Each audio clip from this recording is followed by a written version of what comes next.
안녕하세요. 이민아입니다. 우리나라 광복을 위해 힘을 쓴 많은 단체가 있습니다. 그 중에서도 뿌리가 됐던 대한광복회를 알고 계신가요?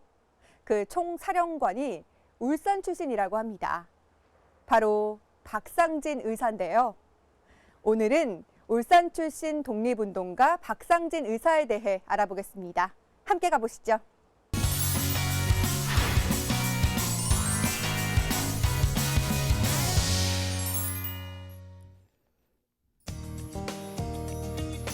울산 송정동에 공공택지 개발이 한창입니다. 이곳 도로를 달리다 보면 이상한 이정표가 눈에 띕니다.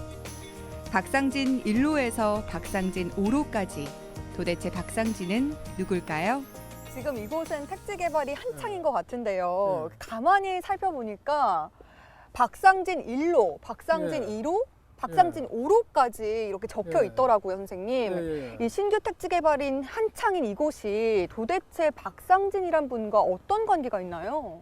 그분의 고향입니다. 생가고 바로 이곳이. 그래서 그분이 이제 어린 시절에 이제 생가가 저기 있지만 이게 뛰어놀던 곳입니다. 자기가 이래. 그런 참 그분의 어떤 자기 고향 바로 이게 송정 택지 이 지역입니다. 박상진 의사란 분이 어떤 분이신데요? 그분은 딱 한마디로 대한광복회 총사령 이렇게 얘기를 하죠. 그래서 그분은 그게 뭐냐면 이제 대한광복군 총사령관입니다. 그분이 이제 그렇게 군사를 모으고 특히 군자금을 모으고 이런 역할을 주로 이분이 여기서 했습니다.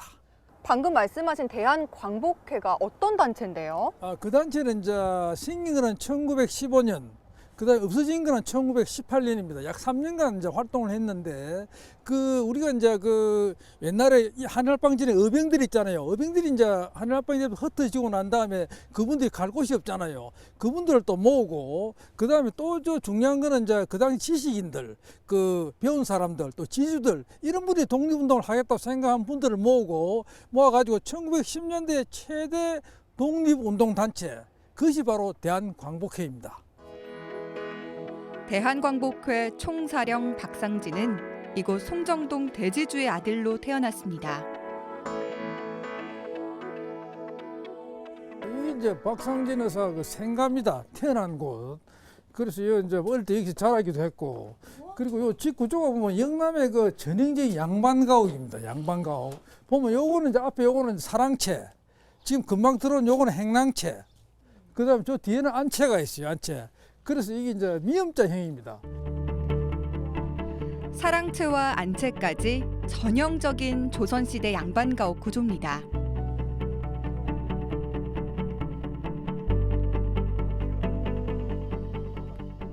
진짜 안에 들어와서 보니까 집 규모가요 엄청 커요. 방도 정말 많고요. 박상진 이사가 굉장히 부자였나 봐요. 그렇죠. 이제 그때 이 지역이 이제 대지주였으니까. 또 영남에 또 상당히 소문난 그런 집안이고 양반이고, 그래서 상당히 이 지역에 이제 향토 양반 이제 상당히 그런 위세가 있던 집안입니다. 왜냐하면 논이 900두락의 이제 논밭을 가지고 있었어요. 위토답이 또 거의 그 정도 많았고, 그래서 그런데 경작하던 소작인들이 여기 이제 가을 되면 이래 추세가 쭉 들어와서 이게 이제 집에 였는 겁니다. 양쪽에 이쪽에도 있지만, 그래서 그런 곳이 바로 이런 건물이 되고요. 조선시대 양반이자 대지주의 아들로 태어난 박상진 의사. 한일 합방이 되자 그가 택한 길은 독립운동이었습니다.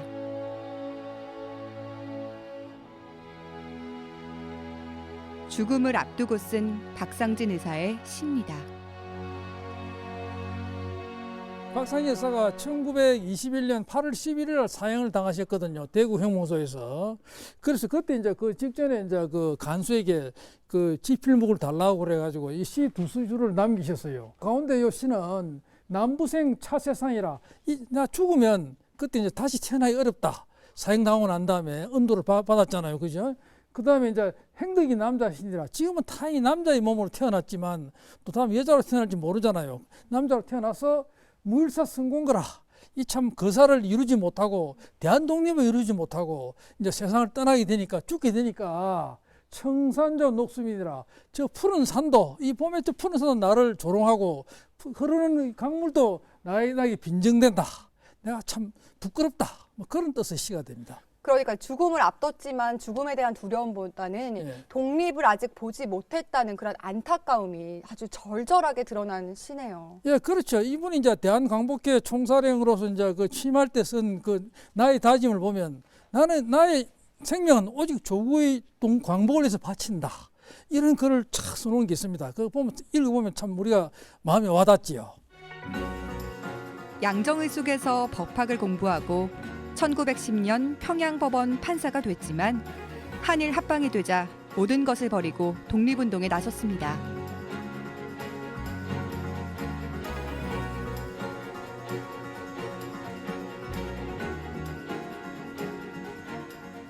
여기 보면 사진이 이제 두 장 있잖아요. 그림입니다. 그죠? 아주 참 유명한 그림인데 이 오른쪽에 보시면 우리가 대한광복회라고 이래 보이죠? 네. 그다음 태극기, 그다음 여기 상덕회 상해 이렇게 되어 있습니다. 아마 이 장소가 상덕회 상해였던가 봐요.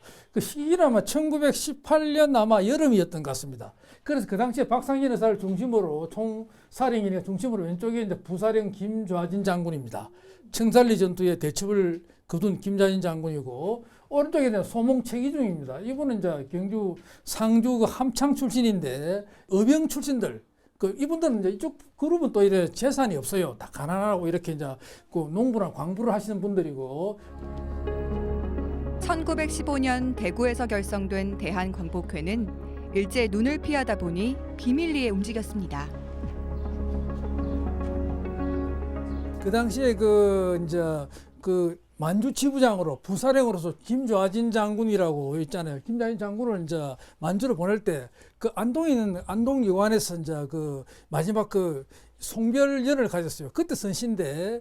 김좌진 장군은 진짜 유명하신 분이잖아요. 네. 그분이 최고 장군인 줄 알았는데 그분이 파견을 하셨다고요? 예, 그분 위에 박상진 의사. 우리 여기 박상진 의사가 계셨어요. 그분이 이제 김좌진 장군이 부사령관이고 총사령관은 우리 박상진 의사 이분이 이제 됩니다. 그래서 이분이 이제 그때 그 이제 압록강변에서 선시인데 그래서 압강 추일은 송군행이라 압록강에 이 가을날이라 아마 그때 우리 양력으로 한 10월 달쯤 됐던 걸로 알아요. 그래서 그대를 이제 보내노라. 그 만주를 보내노라. 송군이라 케어 단심은 서양미라. 단심은 붉은 마음이거든요. 그 서양은 밝다야. 이분이 이제 그 김좌진 장군이 서약을 했어요.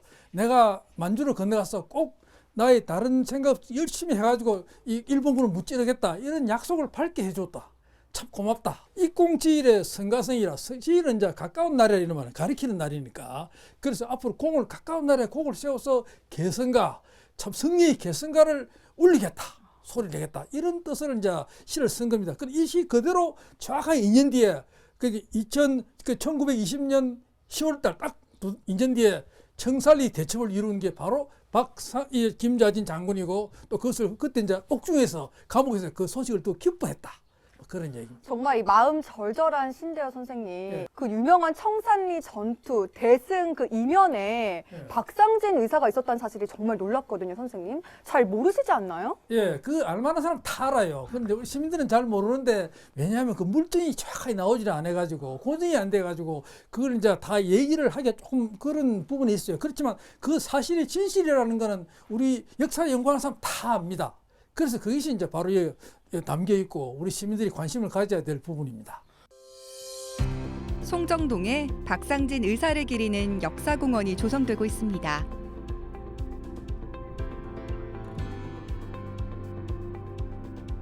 베일에 쌓여있던 대한광복회 조직도 엿볼 수 있는데요. 그 규모가 전국적이었습니다. 여기 비석에는 뭐가 적혀져 있는 거예요? 이게 대단히 중요한 겁니다. 핵심입니다. 핵심. 광복회 조직이잖아요. 그래서 이거 보면 본부, 국내, 해외, 강령 다 나와 있잖아요. 그리고 보시면 이제 총사령 박상진 의사지요. 그죠? 박상진 의사의 품이 나와 있고, 그 다음에 보시면 이래 국내 여러 지부장이 나오는데, 이 중에 보면 이제 주목할 만한 분이 이제 김한종 이분이 상당히 이제 군자금도 많이 모았고, 나중에 이제 같이 이제 그 한날 사형을 당했어요. 우리 박상진 의사와 같이 대구 형무소에서 사형당했고, 그 다음에 나머지에 보시면 우리 해외 이진용, 김좌진 장군 있잖아요. 일대 이분은 이제 그 옛날 안중근 의사한테 권총을 준 분입니다.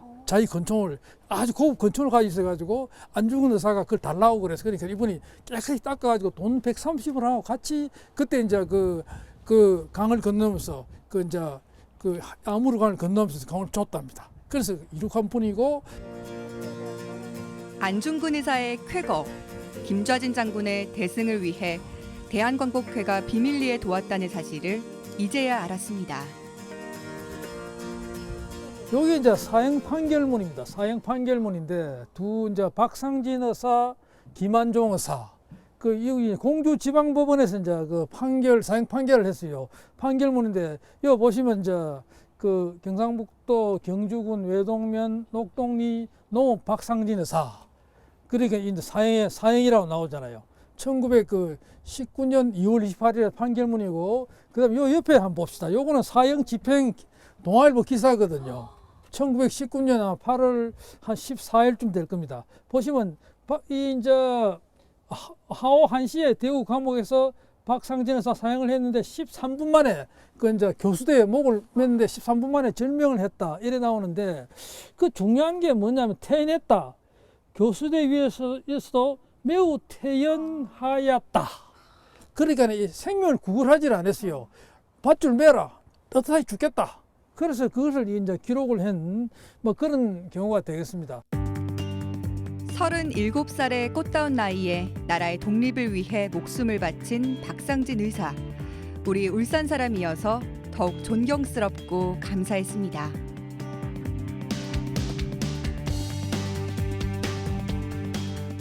대한광복회는 어떤 의미가 있는 단체일까요? 그렇죠. 이제 제일 중요한 점은 우리가 그 대한제국시대 의병투쟁과 이 사회 임시정부 사이에 연결 고리를 했다는 점.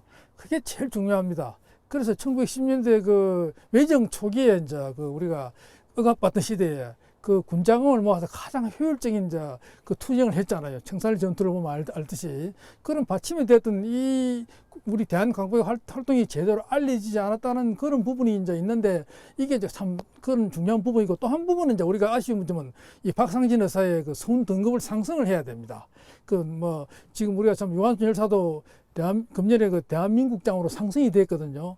우리 박상진 의사도 그 못지않은 훌륭한 분이니까 하루 빨리 이제 선 등급을 대한민국장으로 상승을 시켜야 된다. 이게 이제 또 중요한 점이 되게 됩니다. 네, 향토사학자 이양훈 선생님과 함께 울산이 낳은 독립운동가 박상진 의사에 대해 알아본 하루였는데요. 오직 나라의 광복만을 생각했던 박상진 의사의 생애를 보면서 반성도 하고 또 감사함도 느꼈습니다. 따뜻한 봄 3월입니다. 이번 주말 가족들과 함께 울산 출신 독립운동가 박상진 의사의 생가를 방문해 보시는 건 어떨까요?